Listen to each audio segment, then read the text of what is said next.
Happy New Year, and welcome to today's episode of the Dr. Marquita Blades Show, Candid Conversations that Create Change. I am Dr. Blades, and thank you for joining me for my first 2019 broadcast here on Live TV at Status Network. Today we have a very exciting show. I am joined by two ladies who are on an amazing journey with me as we launch a new anthology that is released on Wednesday. It's called The Gyrlfriend Code Volume 1. So I'll take a moment to read their bios and then we'll get started. First, I have my longtime friend, former employer, manager, she's everything, y'all, Maureen Carnakie-Baker. Maureen Carnakie-Baker, affectionately known as Mo, is one of the three co-founders of Gyrlfriend Collective, along with Dr. Marquita S. Blades, that's me, and Cynthia A. Fontan. Maureen is a staunch advocate for financial health and well-being. Using her innate ability to connect with others, she works in the financial and healthcare technology industry as a consultant, providing advisory services to Fortune 500 companies.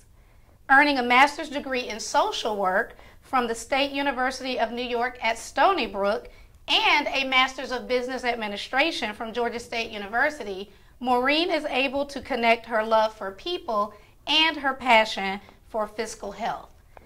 After her contributions on how to handle financial situations with girlfriends, Maureen is using her financial acumen to publish a standalone resource to inspire and support the average 9-to-5er.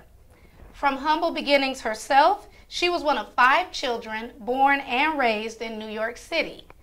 A middle child in a house full of predominantly women, life could be fun at times and easily hormonal at others. Weekdays consisted of battles over bathroom time, while weekends entailed enjoying the latest jams from the radio while playing cards or dancing in the middle of the living room. Known to many as a mediator, Maureen enjoys hanging with her girlfriends, hosting dinner parties, and lending a listening ear while strategizing on how to help you solve a problem. To this day, Maureen considers herself to be a quintessential student, labeling her journey an evolution. She works diligently to keep up with an ever-changing financial and technological industry while helping others fill in the gap on their road to financial health. Thank you so much for joining me, Maureen. Thanks for having me. It is my pleasure. And my next in-studio guest is Gyrlfriend Code Volume 1 co-author, Ethelyn Elizabeth Lewis. Ethelyn Elizabeth Lewis, also known as Lizzy, has more than 20 years working in the legal field as a project management professional, providing consultation, resolving disputes related to Department of Justice litigation cases, and preparing and producing documentation for electronic storage information. Y'all, I don't know what any of that means, so I'll be asking Liz later.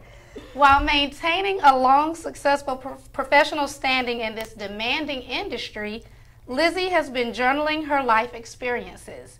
Now, after 30 years, she has built up the courage to share her testimony as a debut author in the Gyrlfriend Code. Lizzy was inspired to join the Gyrlfriend Collective and publish her very personal story by her 24-year-old daughter, Tanae C. Lewis, who is a graduate of St. John's University with a degree in journalism and photography. Lizzy and her daughter share a love for written word, and together they celebrate their accomplishments and are encouraging other women to seize all opportunities when they are presented. Lizzy attributes her survival to God. One of her favorite Bible verses is, "Trust in the Lord with all thine heart, and lean not unto thine own understanding. In all thy ways acknowledge him, and he shall direct thy paths." That's Proverbs chapter 3, verses 5 and 6, the King James Version. Hallelujah, y'all, because I felt that one. Her favorite quote is, "It is never too late to be who you might have been," by George Eliot. Lizzy is peeling back the layers of her life experiences, good and bad, to let women know there is support out there. In her chapter, I Am My Sister's Keeper, she shows us how we can honor our sisterhood and strengthen our girlfriend bonds with a sip of support, a taste of love, and a quench of encouragement, one glass at a time. Lizzy, thank you so much for being here today. Thank you for having me. Well, it's the pleasure is all mine. And so for all of you joining us at home today, we are going to start by having Maureen first tell everyone what the Gyrlfriend Collective is.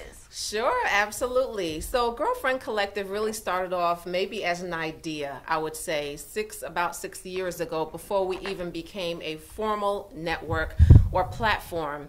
And 6 years ago, you know, being a transplant here to the Atlanta area from New York, I'm sure you can hear my accent. One of the things that I ran into a lot was the conversations I was having with one woman, I was also having with other women. You know, we will share similar issues. We will go through similar development in our life cycles. Sometimes we had similar questions or thoughts or concerns, but we really didn't have a way to share that. We also felt disconnected a lot because there are a lot of transplants here in the Atlanta area. And so I said, well, why don't we just kind of, you know, come together on a social level so we can build that, the friendship, the camaraderie, the relationship, and then also through building those relationships, start to talk about some of these issues, thoughts, and concerns that we were having individually. You know, to me, it didn't make a lot of sense that I was having one-on-one conversations with Liz or having one-on-one conversations with Dr. Blades when, you know, it's the same things that we're talking about. I said, why don't we just kind of really come together and start to learn, grow, connect, and uplift one another, since we're starting to have some of the same issues, thoughts, and concerns. And so that's what it started off as about 6 years ago. At that time, it was not Gyrlfriend Collective. It definitely was more of a social network, if you will, or social engagement. And then it just grew from there. You know, we really did connect immediately with a lot of women. A lot of women joined us off the bat, not really knowing a lot about who we are or what we did, but they came out. We went to the movies. We went to a couple of different events. We had a lot of fun. You know, we had a private Facebook group, and women really were sharing a lot of things, including dating and relationships, and then some of the challenges we were having with our girlfriends, which is a big piece. And so that evolved, you know, and then life kind of took over. You know, we got really busy and we kind of put it on hold for a minute. And this year, as I was going through some old emails, you know, I love telling this story. Back in June, you know, I'm real organized and real kind of OCD when it comes to looking through things and making sure things stay organized and fresh and timely. You know, I went through some emails and saw an old email that we had talked about doing 6 years ago. We had talked about formalizing some of these thoughts and concerns in the form of a book, you know, and really talking about our girlfriend relationships and what we could do to strengthen these relationships, because we realize the relationships that we have with our girlfriends, you know, as indicative on this project, some of them span not just 10 years, not 15 years, but we're talking 25 and 30 years are the relationships that some of these women have on this book. Now, we don't know, some of us don't know each other as far as the co-authors, but some of us do, you know, and those relationships we've hung in there through thick, through thin, and so we want to start talking about what helps us hang in there, what helps us strengthen those relationships, even though there may be 6 months that we don't speak or a year that we don't speak. How do we help other women have those same strong relationships? And so we start to talk a little bit about that. You know, that's what this book is about. But we're also talking about personal things that happen to us that also create that distance, you know. So what happens when we don't speak for 6 months or maybe a year? Or what happens with maybe you had a fallout or a disagreement with one of your girlfriends? You know, how do you turn the tables on that? You know, so how do you start talking about those things that, you know, really used to pull us apart, but now use it to pull us back together? Yes. You know, and so that kind of goes to the why in Gyrlfriend and why we spell it with a Y. You know, we spell it with a Y because the relationships that we have with our girlfriends, outside of maybe the ones that we have with our parents or the ones that we have with our children, we have the potential to have the longest relationship with our girlfriends. These are people that some of us, we've known each other from childhood, or we've worked together, or we've gone to high school or college or what have you. And so because of that, why aren't we putting that energy into those relationships? Why are we so quick to abandon those relationships when someone ticks me off? You didn't come to my birthday party. You didn't come to my baby, you know what I mean? You didn't come to my baby shower. Why are we so quick to just write people off instead of having these discussions? And I think we're all at a place now, you know, it's something we probably couldn't do 6 years ago for a variety of reasons, but we're in a place now that we can, you know, and women are beating down our doors, which is so exciting to tell their stories. You know, they're like, oh my gosh, that happened to me. You know, I had a friendship for 20 years and I don't know what happened to it. And so now we have women that are not just telling their stories on the platform that we've provided, which is Gyrlfriend Collective, but we also have women that, you know, they're telling those stories about what happened, but they're also talking about stories that happened to them personally, whether it's, you know, I wouldn't say infidelity, but sometimes it's infidelity. Also, you know, we have someone coming on in our next volume, which is coming out shortly after volume 1. I tell you, we are on a roll. Yes. And they're going to talk about issues relative to having children, infertility. So that's a big thing that we women go through. It may or may not impact the relationships that we have with each other as women. But, you know, if I've gone through something, kind of going back to what I said earlier, and you've gone through it, why are we not talking about that? Why, you know, back then it used to be, you know, years ago, infertility may have been looked at as a stigma. Oh, you can't have children, you know. Oh, definitely. And your womanhood was defined by that almost. So yes, it's a scarlet letter. And you know, one-on-one we would have those conversations and I would cry to you or you would cry to me, but we weren't having those conversations in the public. We are now saying this is not a stigma. It happens to all of us. Why are we not discussing it? And so that is what really born the idea of providing a platform for women to tell their own stories about things that have happened to them, but also things that have impacted your friendships. And again, these relationships are the ones that we have the potential to have for the longest. You know, these are the people, you know, kind of modeling after the show Girlfriends and Golden Girls. You know, these are the ones that they're your ride or die. Like, you know, these are the ones that are going to be with you through thick and thin and all the milestones. And so that's what made us start to formalize this platform. And so we started off with saying we want to write about it. We want to give women a platform to write about our personal issues and our friendships. And then that kind of, you know, it transformed, it grew, you know, and we actually are we finished out 2018 as not only the platform, so a movement for women to share those issues, but we have moved into being publishers. Yes. And so, yes, we had a lot to do with publishing this first publication, which comes out Wednesday. We're super excited about that.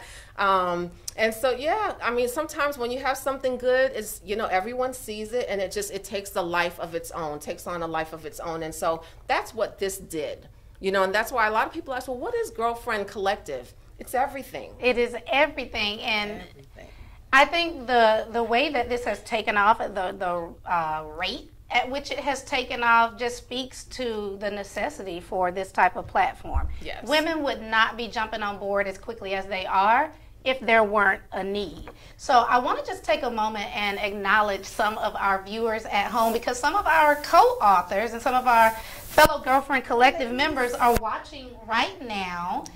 Laura, who is on volume 1, is watching. Hey, Laura, thank you for tuning in. Carlanda, the magical teacher, all the way on the West Coast. She is writing on volume 2. We also have Teresa Super Goodman, who is a volume 1 co-author. My former student, Kaylee. Hey, girl, thank you for tuning in. And some of my educator colleagues are watching.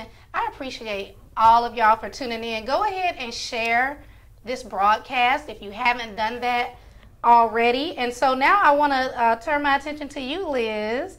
You have known Maureen for a very long time. Yes. I've known Maureen for a long time. I think we met maybe 7, 8 years ago. Yeah. And so I want to know, when Maureen called you and told you about what we were doing, what was your initial response? I pretty much didn't even let Maureen finish her sentence because I was like, yeah, what happened to girl code? And you know, there's certain codes we have to start, you know, reiterating to our friends and, you know, and just for the younger generation, like always hear different stories with the younger, you know, females. And I'm like, so where's your girl code? Where's your girl code? That is against the girl code. So when Maureen had called me about it, I was on board. I support anything Maureen calls me for. And I've been a part of the previous group activities and things of that sort. So I was just waiting patiently for something else to just come to evolve. So I'm excited. You know, when you just said, I support everything that Maureen does, immediately in my mind I started thinking about this myth that women don't support each other. Yes, yes. So I want both of y'all to kind of talk about the camaraderie that we've had on this project, even though a lot of the women have never met and we've never seen each other face to face. Talk about what that experience has been like. I'm just like, it has been so exciting for me. You know, I went to New York for the holidays to see my family, which is where I'm from, and two of the ladies that are co-authors who I had never met knew I was in New York at the time. They saw me posting some things on Facebook, and one of them just reached out and she said, well, how long are you going to be here? And I was literally only going to be in New York for an additional 2 days. I said, but, you know, I'm going to see my best friend, you know, Nancy, shout out. I said, I'm going to go see her. You know, we're going to go down to Applebee's in Brooklyn. And if you want, you know, you can join us. And so she was like, absolutely, you know, and it was just a spur of the moment. And I have to say the weather was horrible. It rained so hard. Wow. And she still took the time to come on out and join us. And then I said, okay, well, let me text this other one who I know lives up here in New York and see if she's going to come out as well. And she was like, you know, she was quite a distance, you know, so Dawn, hey, Dawn. And, you know, I said, gosh, she's got to be about an hour, hour and a half from where we're meeting up. I don't know if she's going to do it. It's raining. It's like a monsoon outside. You know, she said, absolutely. You know, and so we met up. And that's the camaraderie that we're sharing, you know. And so they walked in, you know, and it was like, oh my God, like it was like best friends. Right. We have been best friends for 20-something years, you know, the hugs. We stayed at that restaurant probably for about 4 hours, you know, and then I ended up driving one of the co-authors home, and then she wanted to talk after I shut the car. You know who I'm talking about, right?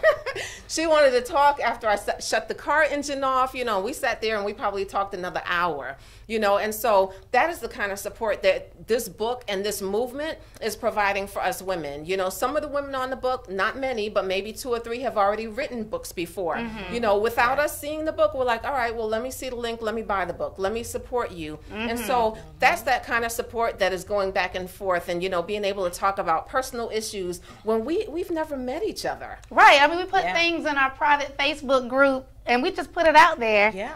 And everybody gives their advice, and I don't think anybody really kind of holds back from the group. It's like we all have known each other for years. No. What I've experienced with the ladies is that they're in a transparent stage when we're talking together.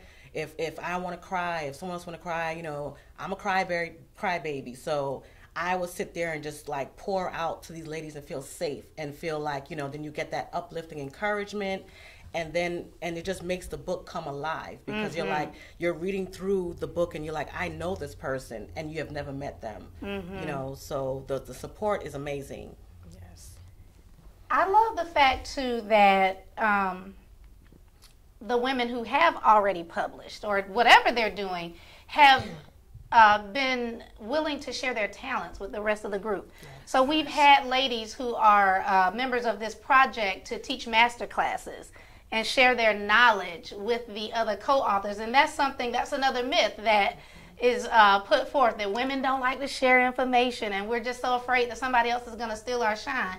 But that hasn't been our experience here at all. Absolutely not. You know, the kind of sharing that we've done includes not only sharing expertise on, well, I know how to do a Facebook Live, I'm going to show you how to do that, or I'm a master at event management, I'm going to show you how to do that, and I'm going to develop tools so you can actually take it and run yourself. But people are also sharing just other tips and techniques that they've used to build their own businesses and speaker sheets, you know. So what happens once the book is published, you know, and you want to become a speaker, people are sharing resources like that. So it's been amazing, you know. We've helped women set up their own platforms to also market the book, and it's like, well, girl, you're taking too long. Give me your password and your login. I'm just yes, we gotta get this going. You gotta sell those books, get this money, girl. So yeah, let me. I'm just gonna go do it for you, and then you can change the password after that. But I can't stay on the phone with you for the next 2 hours. That's not what we're gonna do. So that's the kind of sharing that we've done. It's been amazing, and women have not blinked an eye. You know, they've been really forthcoming, and you know, it's just great. It's great. Yeah, I don't think I can say enough good things about what this project has meant to me personally. Liz, I want to ask you though, you've been writing and journaling your experiences for, you said, 30 years. Yeah. You're also a poet. How was this different for you as a writer, or was it different? Well, this basically, because I'm a quiet poet, you know, so this brought me out of my shell. So when Maureen called me, I'm able to say, okay, this is the platform that I need to get that support from other ladies that can relate to my story, and I can build off of their story, and I can come out my shell to just want to be vocal, because I'm usually like a quiet poet. I just write different journals and, you know, post things on Facebook and things like that. So for me, it's taken me out of my comfort zone, and knowing that I can share my testimony and my support to ladies, to let them know that I got the wine. Let's talk about it. You know, I need you as much as you need me, and we can lean on each other. I am your keeper, and you're my keeper, and I'm going to be accountable for you, and I hope she can be accountable for me also. So it just helps me to bring out the best in my friendships and relationships with women. I want to share with y'all just the kind of keeper that Liz is. I shared this in our Facebook group probably within the first week or so of us getting together. But it just speaks volumes about the type of person that she is. So, Jesus, almost 5 years ago now. Y'all done had me a husband for almost 5 years. Yes. I was that girlfriend who it seemed like was never going to get married, y'all. So anyway, 4.5 years ago, after I got married, I decided I wanted to go back and have a bridal shower. Who does that? Yes. But Maureen was like, okay, I'll throw you a post-wedding bridal shower. And obviously she called and shared it with Liz, and Liz immediately said, what can I do to help? And so Maureen called me and said, oh, you met my girlfriend Liz, and she wants to help do your shower. Are you okay with that? And I'm thinking, am I okay with that? She barely knows me, and she wants to help do something nice for me because I'm your friend. So what does that say about her? As a girlfriend, she really is her girlfriend's keeper. And y'all, when I say she came through, she came through with the candy bar, and all the candy was blue and gold. Shout out to Sigma Gamma Rho Sorority Incorporated. So I just wanted to share that so that y'all can really understand, because she would never say that that's the kind of person that she is. Right. But I want y'all to understand the kind of person that Liz is, and that's the kind of... I don't even know what word I'm looking for, but that's what she brings to this project. And other women bring similar characteristics to the project as well. So y'all, we got some comments coming in. Joni L. Horn, she says that shine reflects even brighter when shared. Amen. I like that. Yes. Okay, Joni, don't mess around and get recruited for a future volume. And speaking of future volumes, Maureen, do you want to talk a little bit about what people can expect from the Gyrlfriend Collective in 2019? Why she keep laughing, y'all? She has a lot in store.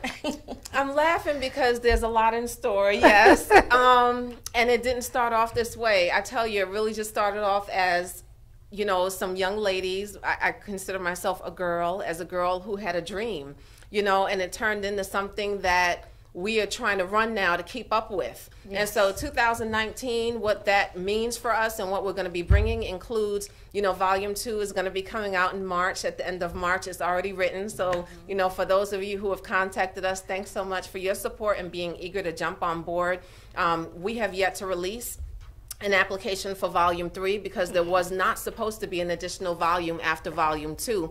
But due to the demand, That is the direction, because the need is there. And so we're trying to meet the need because we have women that have already approached us and they want to be part of this fabulous movement and the project. And so volume 3 is probably where we're going to leave it for now in terms of volumes, because we're going to be switching gears really quickly, and we're actually going to start publishing editions, special editions. Yes.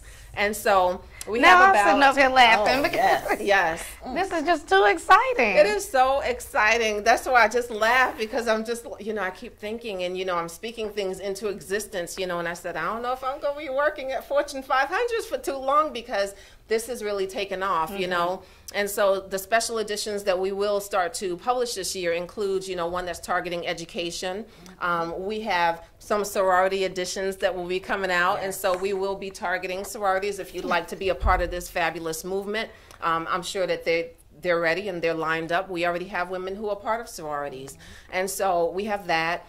We do have a large number of women who want us to publish a bariatric edition. Yeah. What happens after the weight loss, and how do you, maintain image, or now rebuild, your level of confidence in your image. And so we talked about that. And one that's really near and dear to me, include healthcare. I've been in healthcare technology and healthcare for so many years. Healthcare education even. Healthcare education for so many years in different capacities, doing healthcare events, now healthcare technology, but we will probably segue and do a healthcare edition this year. And I have to get one more out, and I don't know where we're going to find the time to do this, but I'm just so excited. I don't know if people know. We have a Trailblazer edition that is going to be by invitation only. For a very small, exclusive number of women. Yes. Dawn and Dr. Melissa Chester are watching. Hey, co-authors. Yes. Yeah, so... The Trailblazers, these women are out here. We have some amazing women that are co-authors on Volume 1, Volume 2, and then lined up for Volume 3. And then we have some who are kind of thinking and sitting and watching and waiting. And these are women who are pioneers in their industry. And so we have women that are one of few at the table working in the oil or the gas industry, or working as a chief battalion in the fire industry, one of the first that is managing hundreds of men, and so we want to showcase that. Dare we say what other industry we're trying to go after somebody? Dare we say it? Yes, we did. No, I'm trying to, yes. Can I say that? You absolutely can. So we are recruiting someone who is a pioneer, a female pioneer in the cannabis industry. Absolutely, absolutely. And she has done some amazing things. And she is just kicking down doors in that industry. And people need to know that we women, we're not being asked to the table. We are creating the table. That's right. Yes. People are asking to join us at the table now. We have men that want to be part of this project. Men have asked. Yes. Men have asked, well, when is our version coming? So I hear the ding of Zoom. We do have a guest joining us virtually. He's being added in to the show. Perfect timing. Talk about gender equality here. Maureen's younger son earlier today commented that, what did he say about the book, Maureen? He said he wasn't that excited about it because he felt it promoted gender discrimination. So with that said, we have a male joining the conversation right now, Dr. Larry White Sr. Dr. White, can you hear and or see me? I can hear you and I can see you. Oh, perfect. Okay. Dr. White, so I'm going to read your bio and get you introduced to our audience at home, and then I will bring you into the conversation, sir. Dr. White is a native of Gary, Indiana, and the youngest of 3 children. Larry White is married to Rebecca Blassingame White, an administrator for the state of Maryland public school system. Dr. White has spent 12 years on active duty in the U.S. Navy, receiving numerous Navy Achievement Medals and Good Conduct Awards. In the Navy, where Dr. White learned how to become a team player, a mentor, and entrepreneur. Dr. White was a very intricate volunteer while on active duty, earning Volunteer of the Year at Sherwood Forest Elementary School in the city of Norfolk. Dr. White has appeared on various local television programs and radio stations speaking on leadership, mentorship, and entrepreneurship. He has had the opportunity of working with Ambassador Shabazz, Dr. Ben Carson, Angela Wimbush, Charlie Wilson, Marla Gibbs, and Jennifer Holliday. As CEO of VIP Events Concierge, he recently spearheaded an event to provide toys for disadvantaged youth in Baltimore's metropolitan area. The event was supported by such individuals as the Mayor of Baltimore and Attorney General Douglas F. Gansler. Dr. White has been the recipient of numerous awards, including the 2012 NAACP's President Award and the 2014 Dr. Martin Luther King Jr. Dream Keepers Award. Both awards acknowledge his continued initiatives for advancement of the community. Dr. White also sits on numerous boards of directors, the 100 Black Men of Maryland, and his hobbies include event planning, volunteering, and being the best dad and husband that he can be. His favorite quote is, "It's easier to raise strong children than to prepare broken men," by Frederick Douglass. And can I get another hallelujah on that one, honey, because that fell down in my soul too. Yes. So welcome, Dr. White. Thank you for joining us today. Absolutely. You know, Dr. Blades, I want to thank you for blessing me with an opportunity to have an additional platform to speak about a lot of initiatives. You know, the accolades are one thing, but it's really, you know, real men, real women given real time. So that's what I try to do is while I'm here on this earth. I believe it was Shirley Chisholm and some other folks. They said the rent you pay or the service you pay is the rent here on earth. Basically, what that means is do something, give back to the community. We're not just here breathing in air. We need to make an impact and leave a legacy for our millennials and our children. Oh, I totally agree with you. Dr. White, if you could back a little bit back from your camera so the people can see. There they go. Now they can really see your face. Hey, wait a minute. I didn't know y'all had me on video because I didn't see me. Let me put my jacket on. Hold on. You look good, Dr. White. You look good. All right. Yeah, you're good. You're good. I want to make sure I have enough time to discuss all of the great things that you have. Oh, there you go. Okay, there you go. So tell us about your background. We heard about your background in the military, in the Navy, but tell us specifically about how you started as an entrepreneur. Well, it's a great question. My dad was a steel worker. He was an electrician in the steel mill, and we were all taught to go to the Navy and come back and work in the steel mill like my dad. And I was never really good with my hands, so I did go to the Navy. But as you mentioned in the bio, I really learned how to be a team player. I've always wanted to help other people. So at the end of the day, I had an entrepreneur spirit in the Navy, getting people together. And it just kind of matriculated over from there in 2012 when I got incorporated with VIP Events Concierge. And you know, I never looked back, and here it is 7 years later, making an impact not only in the DC area, but also in Atlanta, LA, and Chicago. So we have a national brand at this point. That's awesome. Now you have branded yourself as a networking expert. And you weren't on when we were speaking earlier about our Girlfriend Code project and how the ladies who have come on board for this have really become a network for each other. So what advice can you share for the new entrepreneur or for the new author who's not quite an entrepreneur and they need to know how to get out there and really start to network and market themselves? Well, in the new book, it talks about introverts and extroverts. Either you're one or the other. The fact of the matter is you have to get out of your comfort zone. I know I dabbled for 5 years about wanting to write a book, start a business, and you just have to get out there and create community partnerships. You have to be able to create vision, and create leaders. The fact of the matter is, without community partnerships, it's hard to get your business off the ground. And what I mean by that, Dr. Blades, you know that I have a Black History program that we do. We're at our 10th year. You need community sponsors and partnerships to keep those initiatives going. Brown's Honda is one of our community partners. We have Glenn Burney of Honda, and we have several different small businesses that help with those community partnerships. And so once you have those community partnerships, they can kind of help with the funding, because everybody needs capital to have a business.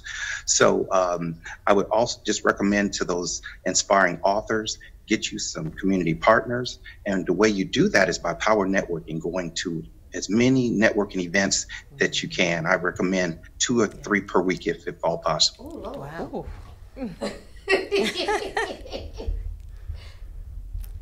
awesome. Okay, Dr. White, so you mentioned your book. Why don't you tell us the name of your book, and then just give us a little bit more of a synopsis about what we can expect when we read the book. Absolutely. I wrote the book to help people get connected. It's all about power networking. You know, if you know people that are influencers, there's a difference between followers and influencers. Some people say, oh, I have 5,000 followers on social media, but if they're not influencers, it's not going to matter. So what you really want to focus on are the influencers. Those are the ones that could actually write you a check. But the book talks a little bit about growing up in humble beginnings. We all have to go through some pain. I talk about the 3 Ps, the pain. You're going to go through some pain while you're here on earth, but that will put you in a position to be in your purpose. So let me say that again. The book is about power networking. It tells my story of growing up in humble beginnings, going through some pain, learning some ups and downs. We all make mistakes, but then you get positioned in that pain, and you got to always keep God first in your life, and then you will be able to live in your purpose. And the purpose of me being here with the book was to connect like-minded people together, and also connect entrepreneurs that are really trying to make a difference in the community. Because as we all state, our business is our business is our ministry. Pain to position to purpose. Doesn't that sound like the Gyrlfriend Collective? Yes. Oh my goodness. So we didn't catch the title of your book, Dr. White. Share the title, and then tell us all about your Black History program that you have coming up. Absolutely, and I apologize, I don't have any copies for you to show the book, but it is the book is called The Ultimate Networker and Entrepreneur. And what I mean by that, when I first started in business, I didn't have any clients. And that ultimate networker, I used to go to, again, 2 to 3 networking events. I wanted to work the room, and people would know that I was at the event, basically. So The Ultimate Networker and Entrepreneur is a book that talks about how I would go to a lot of networking events, but then I would go ahead and sponsor my own events. So it's a perfect book. It's a good read for the entire family. And you can get that on Amazon, or you can go to my website at VIPeventsconcierge.com. The Black History Program, it's our 10th annual Black History celebration. And let me tell you, we've got a slew of entrepreneurs. Shout out to Dr. Marcy Ross, Dr. Tashika Green, just to name a few. Our keynote speaker this year is Dr. S.C. McCoy. And we focus on economic development, business development, and how we can empower our communities, especially the urban communities throughout the Annapolis, D.C., Maryland, and Virginia areas. So I'm excited. That's going to be February 9th in Annapolis at Mills Parole Elementary School. And we will have our youth performing. We'll have some live entertainment. And I'm just looking forward to be standing here in front of you, Dr. Blades, to tell you that I'm at the 10th annual Black History celebration. It just warms me up, and this will be the first time in 10 years that I'll be able to sell my own book at my own event. That is amazing. Congratulations on 10 years and on being a published author and being able to promote your own product on your own platform. That is a Absolutely. huge accomplishment. Absolutely. Now, Dr. White, my show is typically geared towards educators. So sometimes in education, I know before I delved into the edupreneur world as a teacher, I didn't really always see the value in networking. So could you share some tips for the educators who are watching to kind of help them understand why, even if they are in the classroom and don't plan to leave the school district per se, why it's still important for them to be power networkers as well? Well, listen, you'll be surprised when you hear this, Dr. Blaze. One of my mentees, she just finished a 34-year career in education. Shout out to Dr. Essie McCoy. She finished 34 years in education in North Carolina. Now she's a professor at George Mason, but she wanted to write a book. She wanted to start her own business, so I had to walk her through the LLC, the LLP process, being a published author, because one of the things we talked about is that education doesn't always, or I should say academia doesn't always translate over to business sense, okay? And so what I find is a lot of educators, they are very, very smart in doing what they're doing, expulsion rates, things like that in the classroom. But when it comes down to business, it's a little bit more different. Case in point, my wife is a principal of an elementary school. She is sharp as a tack. Shout out to my beautiful wife, Rebecca. But if I asked her to write a proposal on an RFP, she wouldn't know how to do that. And so what I do, I love educators working with me. I keep them by my side, because in the workshops, we're talking about how we can get these young millennials to focus on branding yourself under your own brand, not just getting a college degree, going to work for somebody else.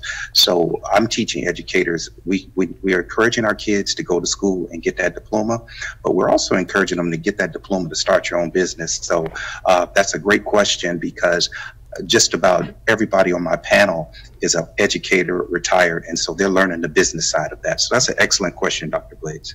Thank you so much for such a thorough response. I want to take a moment to acknowledge some of our viewers. Co-author Nancy is watching. Hey, Nancy, and thanks for joining. Also, my colleague, friend, mentor, Principal Kafele is watching. Thank you so much for tuning in, Principal Kafele. Please hit share, because if your network see this, it'll blow up. And that is it for the comments for now. So, Dr. White, before I let you go, any advice for girlfriends? You know, sometimes we hear that women can't get along, they're hard to work with. Have you encountered any type of special circumstances in terms of how women should network with each other? You know, Dr. Blade, shout out to you and your platform. I had a wonderful conversation with you the other day. I was in Walmart shopping, and I do pray you can go on the cruise with us. But, you know, I was on tour with 6 women last year, 6 entrepreneurs, and we finished up in Atlanta. Shout out to Laditra White and Katina Fields and Ayana Mu Young, Kenyatta Powers. And we had a briefing in the green room. And they said, wow, we didn't think we could all get along on tour, being all women, you know. And but I set a tone that we are here to empower each other. No more crab in the barrel mentality. Yes. So I set a tone that we were going to work together, no matter if it was a bunch of females, a bunch of males, because I do have a hard time on the male side getting other males to join in with some of my initiatives. No matter, we're not jealous of anybody in any form or fashion, because God put us down here. What's for us is for us. What's for you, Dr. Blaze, is for you, and nobody can take that away. And so I just instilled that into the team and let them know that your topic is what your God-given talent in. And if I just say this in closing, what I encourage all my speakers on my panel to discuss and staying in your lane. If you are a financial expert, stay in financial expert. That's your God-given talent. People struggle when they start going off into areas that they're not an expert. So therefore, once you kind of make sure that you get a good team to stay within their God-given talents, as man say, stay in your lane, people find a good way to work together, regardless if it's all males or all females. Yes. So that's the advice I would give, is to make sure that people are subject matter experts in the topic that they were born with, because you will soar that way. And the other piece is to just let folks know we have to lift each other up. The only time you are looking down at somebody is when you're bringing them up. Amen? Amen. Amen. Yes. Amen. Reverend Dr. White is what I'm going to call it. Well, thank you so much for taking the time out to join this conversation today. Dr. White, I want you to share with all the viewers and listeners how they can connect with you on social media, and then just repeat one more time the title of your book and where they can get that.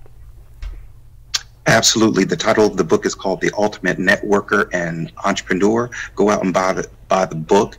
I am 5 copies away from being, yesterday was 10, now we're down to 5. Purchase that book today to make me Amazon bestseller. And you can get that book at www.vipeventsconcierge.com. And I do apologize, Dr. Blaze. What was the second question? Just how they can follow you on social media. Sure. I'm Dr. Larry White, Senior, across the board, and on IG, Twitter, LinkedIn, and Facebook. And we would love to have you. It's a new year, so you know, I encourage all folks, go through your social media sites, see who's following you, and sometimes you got to delete some folks. Everybody can't come with you. Amen. Amen. And open up. Last year, I did not have Dr. Blaze as a friend on Facebook, Instagram, and Twitter, but now I do. But I had to delete some folks so I can get her on my page. So you keep that thing innovative and fresh. You know what I'm saying? Absolutely. Yes, we do have to do a little social media cleanup every once in a while because as our connector teaches in the Girlfriend Code, some people are there for a reason or a season. That's Miss Ashley Little, who is a powerhouse herself. Shout out to Ashley for making the connection. And thank you again, Dr. White. I will let you carry on with the rest of your evening, and we will be in touch. God bless you, and Happy New Year to the panel. Thank you, ladies. Have a great evening. Thank you. So, ladies, I think everything that Dr. White shared perfectly aligns with what we're doing in the Girlfriend Collective. Yeah, absolutely. Yes, very exciting. So, y'all, any additional thoughts that you want to share? How about just giving a snippet, just a tiny snippet of your chapter? And we'll start with you, Liz. Okay. My chapter is the Partnership Code, and I'm a strong believer in sisterhood and us being responsible for each other, to know that, you know, through good or bad, you know, we're here, you have that support. No matter how busy life gets, you still want to be able to take that time out to just listen to someone, not always have an opinion, but just listen for someone. And my chapter has, you know, some uplifting, some jokes, you know, from the Caribbean side that some people can relate to, and just, you know, just showing that, you know, you can go through things with your girlfriends and still circle back and be just as close as you were before. All right. And your chapter, Maureen? Yes, well, I think, first of all, her chapter needs a little bit more shine. I mean, and that's what we do. We uplift and we connect. And yes, we do. Her chapter is hilarious. It really is. And so you're in for such a treat, all of you viewers out there, when you go and pick up the book, because it's going to take you on a roller coaster of experiences from, you know, identifying and say, oh my gosh, that's me, to then laughing and saying, oh, this is hilarious. This is not me, but I think it's funny. You know, to, you know, learning more about some of the connections that we want to have or we should have had when we were younger. And so Laura is one of our co-authors as well, and that chapter may make you tear up a little bit. So it's a little of everything. And in my chapter, it's kind of like it keeps it real. You know, we talk about finances, but not finances in the sense that you're thinking. It's like, well, what happens when you mix friends and money? You know, what happens when you go out to eat and the bill comes? You know, so we talk about differences, if you will, or, you know, some of those situations that we encounter, because maybe some of us are doing a little bit better than others, and how does that impact our relationships when it's time to now go out to eat or go to a social function, and, you know, maybe one person can afford it and the other one can't. You know, how does that look like? What does that look like, and how does that impact your relationship? So just a little snippet. It's not what you think it is. It really all ties back to how does this impact you, and how does this impact your relationships? And I guess I should talk about my chapter. Absolutely. Yes. So my chapter, the Reality Code, because if nothing else, I am always real. Keeping it real. Y'all, Ashley just signed on. Hey, Ashley. Y'all, Ashley is my boo. I can't help it. I'm so excited. Hey, Ashley, glad you tuned in.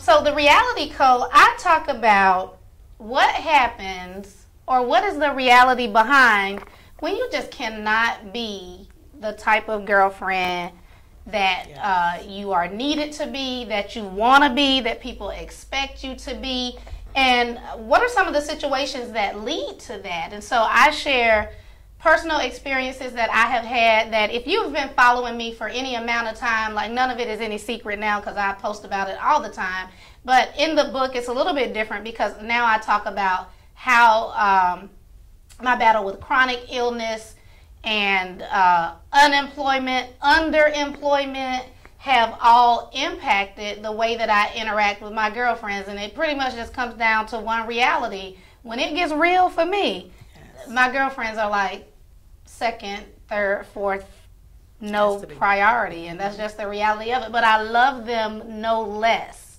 So hopefully my chapter will help girls to realize that it's not about you, girlfriend. If she's not calling you back, if she's not accepting your invitations, check on her, because she might be going through something. It may have absolutely nothing to do with you. And shout out to the third leg of the Girlfriend Collective, Cindy Fontaine. She just signed on. It's so nice to see you on, Cindy. Also to Kobe Wilkerson. Thank you for tuning in, Kobe. And I don't know if you ordered a copy yet for your wife, but you know plenty of us. You can order from anybody. Order from Dr. Melissa. She got plenty, I think. All right. So we are approaching the end of today's broadcast. I've had an amazing time sitting with my co-founder and friend and my co-author and friend and interacting with all of you. Before we sign off, I want each one of y'all to share how people can connect with you on social media if you want them to. If you don't want them to, just reality code and tell them, don't follow me. But tell people how they can connect with you, Liz. Pretty much through the Girlfriend collection, you know, all the co-authors there, and we try to expand the brand through the collection, the collective. So that's where you can find me. So don't look for her personal page. That's what she's telling y'all. You can follow me on Instagram. My personal page is Baker's Fortune. You know, Baker's Fortune, Fortune. And I am transitioning to Fortune Tell Her, you know, at some point in the near week or two. And so that platform is going to be the business platform. I am helping women. I've been doing what I've been doing all along. You know, a lot of times I've done it informally, helping people either build their own brands or build their businesses, or just learn about money management, learn about investing, all of the fun things that I'm starting to do now that I'm transitioning into my next phase of life and getting ready to retire, hopefully soon. And so I want to help the 9-to-5 women. I don't want to help women that already have it all together. That's not for you. You know, I'm probably not going to be your cup of tea. But for those who may have been maybe embarrassed to ask a question at a seminar, you need some more hand-holding, you want one-on-one, you want to know, you know, the power of compounding interest and things of that sort, that is what Fortune Teller is all about. She's for the 9-to-5. I love it. I love it. Thank you, Kobe. Thank you so much for your support. And Cindy says she's been on the whole time. I did not see you, girlfriend, but I'm glad you've been on. Okay, so before we go, as y'all can see, the book has been sitting on the counter the entire time. Y'all, this is so fresh. This is still our proof copy. You can see the little banner that goes around that says not for resale. So this is how fresh it is. But come Wednesday, this thing will be hot off the press. We will be launching Lyve on Amazon on Wednesday. And so just make sure that you're following me, following Maureen, any of the other co-authors, so that you can be updated on that. And for those of you who just weren't aware, there's also a companion journal. So we've gone through all of the chapters, and the ladies have submitted reflection questions. And so there's places for you to answer questions and then do your personal reflection on that topic. And I'm glad you can't really see the pages, because you need to pay for this. Y'all, you need to buy this. All right, there you can see what the cover of the journal looks like. This is perfect for your church group, your book club, your sorors, when you and your line sisters get together for your annual reunions, because I know y'all do that. So make sure that you are following us to support the Girlfriend Code Volume 1.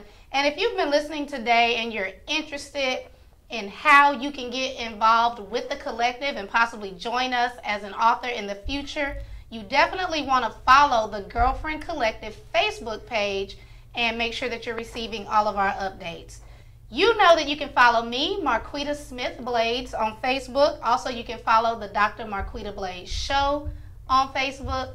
Thank you so much for joining us today on today's episode of the Dr. Marquita Blades Show, Candid Conversations that Create Change, on live TV here at Status Network, the future of broadcasting. I will see you next time.